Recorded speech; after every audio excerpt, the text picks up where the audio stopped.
FY24. The time is 2:30 p.m. In attendance are Commissioners Matari and Duncan. Commissioner Brooks should be joining us by phone after his appointment. Are there changes to the agenda? Hearing none. Public comment.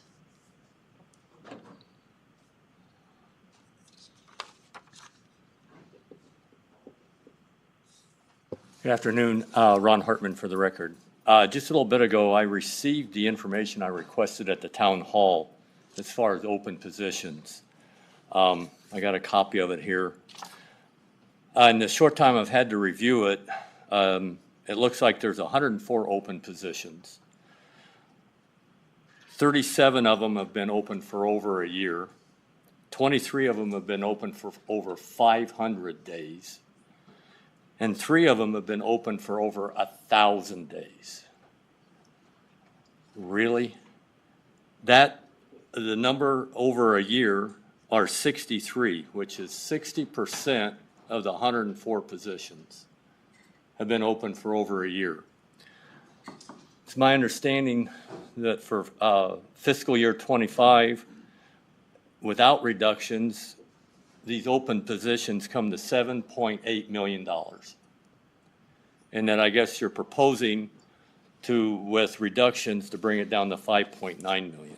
Now, I haven't had a chance to add each of these up, of the 63 that are over a year old. But if I take the budget of $7.8 million that's in there, and I multiply times 60%, that comes to $4.7 million. So if I could subtract, in my mind, $4.7 million out of the budget for positions that are open for over a year. And that would leave you with $3.1 million for open. Now, as I said, I didn't add them all up. As I said, I didn't have the time to do that. But the point is, I still see a lot of opportunity here before you ask me for my property tax increase. Thank you. Okay. Any other public comment? All right. We will go ahead with the FY25 preliminary balanced budget presentation with our Finance Director, Brandy Falcon. Oh, I'm sorry, Bela. I apologize. I didn't raise my hand quickly enough for public comment. Just for the Commissioner's thoughtful consideration, I was reviewing the town hall that occurred just recently. I think it was, well, it might have been last night. I don't know when it was, but I was watching the video, and there's been some talk and some focus on efficiencies and so forth. The thought occurred to me as a result of watching that, and so I just am throwing this out there. I know it's late in the game, late in the stages of the budget, but we have been talking, I know the Treasurer's Office and myself, we've been talking about the computer system, and I know that the Treasurer has about $180,000 earmarked in their budget for an evaluation, a fit gap analysis. Last year, I think it was the early part of this year, no, I stand corrected. It was in 2023. I asked for a fit gap analysis, and that I was denied in January. But if we're going to be moving forward to any sort of a system, a replacement system, that's going to be a pretty hefty spend. A new system would cost in the neighborhood of $2.5 to $3 million. And the time horizon, the timeline for going and migrating to a new system, it could be anywhere from 1 to 2 years for the evaluation, selection, and procurement, and 1 to 2 years for conversion. That's about a 4-year timeline, and in fact, that's what the Tax Commission has been talking about. In early January of 2023, I learned that the Tax Commission has been having conversations with software companies. I had learned that they're considering the possibility of using the statewide surplus to then fund a new computer system for all counties statewide. Now, whether or not that's going to actually happen is another question, whether or not the state legislature or the governor will agree to that. But if we can stand to have the state which is our taxes that have already been paid by taxpayers and citizens, and utilize those funds for the procurement of a system, that would be my preference rather than tax our citizens in our community for $2.5 to $3 million. And it was for those reasons that I did not move forward with asking for the assessment dollars for my budget. But since there's no guarantee that the state will fund that for all of the counties, what we don't want to be is we don't want to be in a position of finding ourselves that we now need to have $2.5 to $3 million 4 years from now. And so it seems that we should be considering long-term capital planning and earmarking and putting some funds away to save up for that eventuality when we're going to go to a new system. And so I submit that to the board for their respectful consideration in terms of building that fund and starting sooner rather than later. Okay, any questions for Mr. Kovacs? Well, I know that we have been paying a lot of money for a software consultant to trying to clean up a lot of the issues that are in that office so that at some point when the day comes, we can actually migrate what's in there into a newer version of the software. So I would argue that we are doing something at this point, and we've funded, I think, to the tune of upwards of $400,000 last year for you to work with a consultant, and then we had offered additional support earlier this year so that this contractor could be working on these data tables and trying to fix a lot of the issues that have been going on for a long time. And that's entirely different than a fit gap analysis, and that's also entirely different than the actual cost of a new computer system and the cost of the new system and migrating to it. So let's not confuse the dollars there. The other issue is the problems that we're working on and resolving and fixing that we've been working on with the consultant are problems whereby Kootenai County essentially has shot itself in the foot with the customizations and the modifications for which we have no documentation. That's an entirely different matter.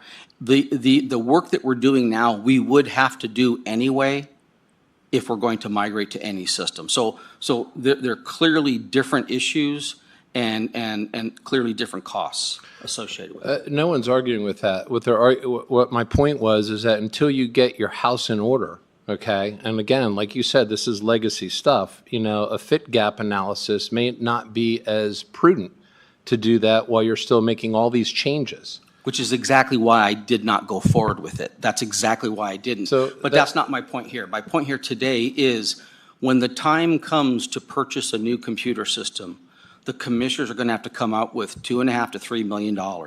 You're not going to have that in 4 years from now if you don't start planning now. That's my only point. Well, we have been planning, and I certainly appreciate it. And we have definitely been allocating the money to your office to move in that final direction. So thank you. Okay, Brandy. Brandy Falcon for the record. In terms of budget, real quick, I do know that in the current year we have phase 1 and phase 2 budgeted for the assessor. And I thought that phase 2 included the fit gap analysis, but maybe since that time that has changed. But that's what I know from a budget perspective, what did get budgeted in FY24. Moving on to the preliminary summary. So the first printout that you have is the balanced budget according to the direction the board gave me at the last meeting. So that is at a 3% tax increase with a 2.5% COLA. And then we put the remaining cushion or surplus funds into a capital planning line item, and that is $644,000. I also provided you with printouts of all of the tax scenarios, just so you could see where they were at. So if I take our surplus away, you can see the surplus or deficit at every tax increase scenario. So like at a 1.5% tax increase, we are $254,000 in the deficit. At a 2% tax increase, we are $45,000 in the positive. So that's a little bit different than the last time you've seen the preliminary summary, and that's because FY24 is the first year that we really funded the matrix in that everyone got their anniversary step, if they were in good standing, on their anniversary date. And so that occurs throughout the year. And so kind of working and talking with IT, we realized that our budget system was not budgeting the employees who get their step in August and September, because that's after my cutoff date for updating the budget. So I had our budget accountant, Arrow, went through and manually updated about 147 employees individually so that we were capturing their step increases. We did that just because it was a significant amount of people. If it had only been a handful, we wouldn't have bothered, but it was a lot. So we went ahead and made that manual adjustment, and that did reduce our cushion a little bit than from the last time you saw the budget. So today I just need a board motion to approve the tentative budget for publication. But before we do that, was there any other things you wanted to discuss or change before we do that? I just wanted to clarify the steps. So I understand your cutoff and how we use that number for the system, but are we then going to be that much money over in FY24? Like, I mean, return to fund balance because we didn't, I mean, so that's where I'm kind In of. FY24, you're asking if we're going to So we return money to budgeted fund for balance? those 147 positions, we budgeted for in FY24. Yes, we That, did. so now we're Yeah. counting it in FY25 as well. So are we just going to have money returned to fund balance from FY24 since we're, No, so what we did was we updated people's steps to the step they're going to be at the end of FY24. We didn't update them to their next step in FY25. It's a little confusing, but the system wasn't capturing the steps people are going to get before our current fiscal year is over. So in FY24, we budgeted their anniversary steps. That got done. Right. So FY24 is good. Anything that gets returned to fund balance is due to salary savings. FY25 is the first time we had an open budget concurrent with people getting anniversary steps in the current fiscal year. Does that make sense? I think what you're trying to say is that when she ran the numbers earlier in the year, which I would presume in the May, June timeframe, that when you run those numbers, for someone who's due a step in August, they got that step for this August, but not for next August, which is Correct. still FY25. And so it only counted one step, when reality is there's two steps between May and end of September FY25. Okay. And so that's what the adjustment is. okay. Yes. Thank you for the interpretation. So was there anything else that you wanted to discuss before moving forward with the motion to publish? Well, I think that we probably should settle in now that we have complete numbers at 2%, or right there under, 1.9 and some change or something. But, Mr. Hartman brings up a good point about the salaries for positions that aren't filled. And this is something that you just can't fix it, in one fell swoop. There's a process here. If we agree to the tax rate where we have budget neutral, there is $0 going in for any future capital. But we know that some of these positions probably won't get filled. There will be money coming back to the county. And until we can have a more formalized budget that addresses each of these components, I'm fine with us bringing it down to where, we have $40,000 as a cushion for what, $130 million budget? $131 million budget. Well, I mean, technically, the contingency is a cushion. That's $500,000. It's still, I mean, we have money. It's That's not without like, the contingency. it's not like we, Are you talking about the contingency we levy for, or the surplus at the bottom? Contingency we levy for, Okay. yeah. so it's a little extra. But in the scheme of things, what we are going to have in salary, that's not spent, will go back into the fund balance, and that will become our capital account. But it's been a in my opinion, kind of a lazy way to do our budgets because it allows for a lot of slop for slush fund and all these mid-year changes. And I'd really like for us to get away from mid-year changes. We're presented with budgets. The people who present the budgets to us should know what they need for the next 12 months. They just should. We shouldn't have the, I mean, we had a couple requests, in March, April, right before the budgets were going to be submitted to us, that meant their asks didn't go up. And I don't think that that's a good way, a good best practice, if you will. So that's kind of where I'm at with that. I don't want it to be 1 penny more than we have to for the taxation, but these are the numbers. Bill Brooks. I don't know if you want to. Yeah.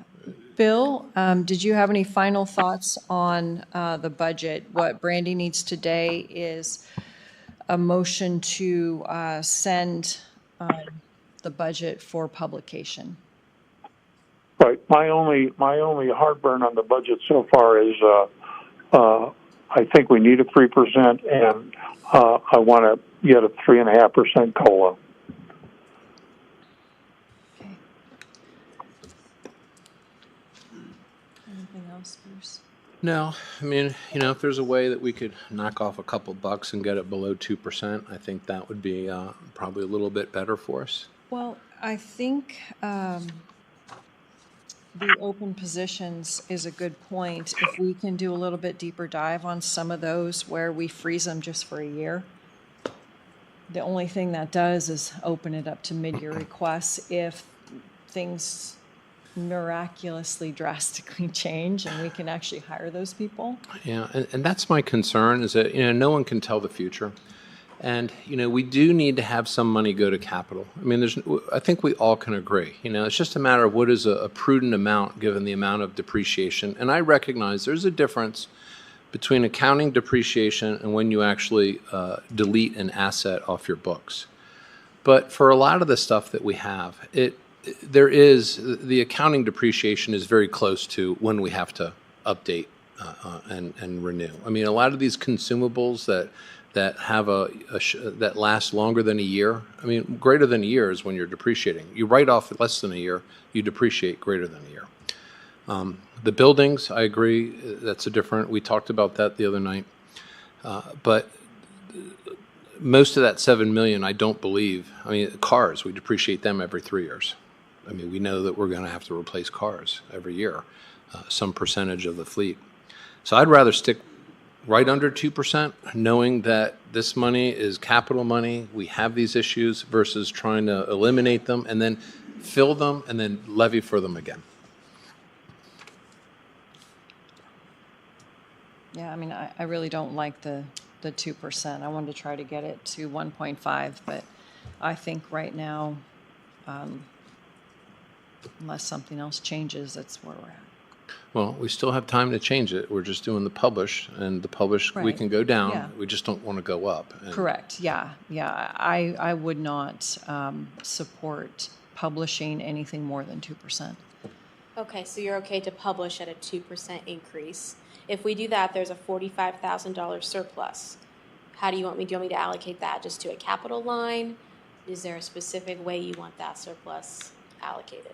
I guess capital line, since it's already in there. Yeah, make it an even 40,000.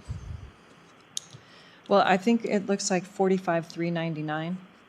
That's just the dollar amount that we come to at a 2% tax increase, yeah. Right, so then what do you want to do with the other 5,399? We give it back to the people. Our tax rate will be below the 2. Is that, How about, okay, well, I will have to go back and do some math, because that'll be like a 1.9, 9 and some whatever. change. I was not prepared that you were going to want to do that today, so yeah, do you want to schedule another meeting for tomorrow, like an emergency meeting, to do a motion to publish the budget? at 3:30 Friday afternoon? Not Well, really. by statute, you have to approve it for publication by Monday. Yeah. No, I mean, I'm fine with publishing at Go. 2%, and then it will end up lower than 2% August 28th. Fair enough. Sure. Is that okay? Yep. Okay, we'll just do that. Okay. So that's just too stressful. And if there's, if there's anything else that you want to add to the budget, right now is the last point you can do that. Even if you want to add something to the budget and it has offsetting revenue, You can't do it after today. So where are we with the coroner's lab? Was that added back or not added back? I have not received communication from the board about that. Okay. You know, I've been looking into this grant a little bit, and I have some questions with it. And the main question, and again, it's not to make it more difficult than it is, but I really would like us to exhaust options. And one of the things that kind of stood out to me was the fact that what did we get accredited? What was accredited? The coroner's office? And do the grants apply for the coroner's office because it was accredited? Or do we really have brand new construction, or do we have the expansion of an existing operation that is already accredited? And these grants, they're complicated. There's a lot of nuance. I'm not going to sit here and say I understand them because they're complicated. But what I will say is that if we put it on this budget, we guarantee that it's omitted, from us applying for a grant. I am 1,000% committed to getting this done. I say I'm going to do it, I'm going to do it.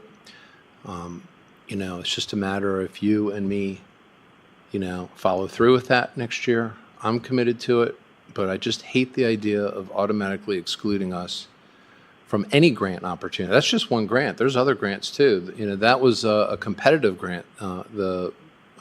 It's the only grant that I have been made aware of for coroner facilities specifically. Yeah. So that'd be the only thing. So then my only concern is, how do we justify to the people, understanding it's net neutral with the 1.4 in interest revenue that we anticipate getting? How do we'd have to open the budget mid-year and, potentially do that. We have done it. We can do it. It's not a lot. We don't open the budget mid-year when more revenues come in. We're just making it a net neutral. From that perspective, that's how I'm looking at it. It's not to say no. I want to say yes. It's just if we put it on this budget, it's an automatic no for the grants. Well, not necessarily for Coverdale in phase 2 or whatever, but no, I understand. I just hate delaying it any more than we have to, and we know we need it. And so I just rather be a little bit more transparent to the public to do it that way. But I don't have a second vote, so I'm would not just against ask that it. we keep that maybe monthly, we get an update on finding grants. I think it would be prudent for us to exhaust those options, but I'm happy to even give it a deadline, of February 2025, something where we say it's on here and we proceed, we move forward. This is a long-term project. We should be looking at 5 and 10-year horizons on projects like this, not 5 and 10-month horizons. And I'm absolutely committed to this. And you and I are going to be around next year. And so if you're committed and I'm committed, that's how I plan on doing it.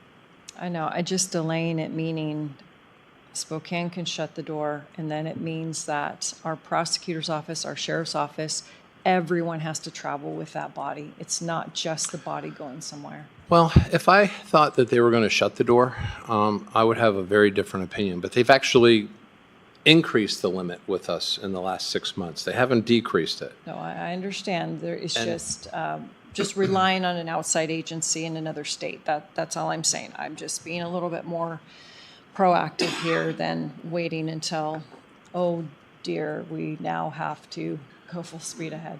Well, again, I understand, and there's nothing imminent. I've spoken with other people involved in this process, not at the coroner's office, but in other offices, and no one has told me that they have this imminent fear of what's going on.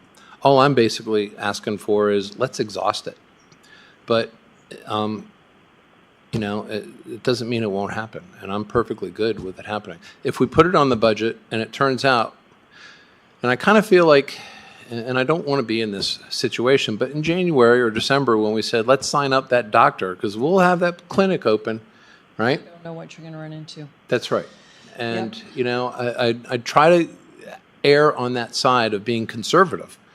And so if we put this in the budget and it turns out we have disqualified ourselves, I will feel like that we really are not doing our job. And a few extra months, I don't see it as being an issue. Okay. Anything else? But well, I would say that, you know, if you go, Bruce, look, I just don't think it's worth it, and I really believe we should be on here. And I'm willing to take this on, that if there was a grant and we have excluded ourselves, but I'm willing to accept that, then I'll say I'll put it on the budget. I don't think we're going to find it, but we can leave our options open. Okay. But you're committed. Well, I'm committed to either direction on doing this thing. But it was kind of, I didn't voice my concerns as much when we signed that contract, almost, you know, December or whatever. And I really haven't said anything, but we all spent a lot of money and didn't get much for it during that time. Okay, so it sounds like we're not adding it back to the budget then. Not right now. Okay. And does Bill have any thoughts on that? He was not in favor of it. But Bill, did you want to chime in again on the coroner's lab? No, I pretty much said what I needed to say. Okay. Unless you have anything else, I just need a motion that you approve the tentative budget for publication.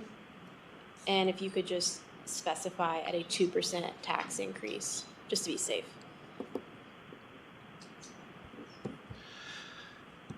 I move that we approve the tentative FY25 budget for publication at a 2% tax rate. I second the motion. Bill Brooks, No. Commissioner Matari, Aye. Chair Duncan. Aye. Okay. Public comment.